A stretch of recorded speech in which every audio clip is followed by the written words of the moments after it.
At eto na nga, eto yung pinaka-iintay kong part, ang tikiman time. At eto na nga, oh, grabe naman, only rice na naman ako dito. Paano ba naman? First time kong magluto ng paksiw na pata. At syempre, nilagyan ko na rin ng itlog yan dahil paborito ng bunso kong anak yan. At eto na ang exciting part. Sobrang lambot ng taba at ng laman, mga mamshi. Ito talaga yung naghihiwalay talaga sila sa sobrang lambot.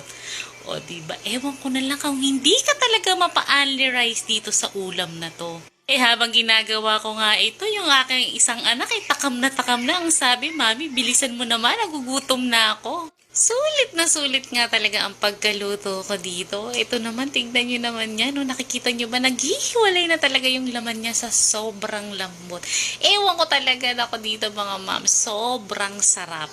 Naku, Mamshi, try niyo na rin to sa inyong mga asawa at mga anak sigurado. Sobrang sulit at mapapakanin talaga kayo dito. Oh, ito na nga, siya na, kakain na muna ako.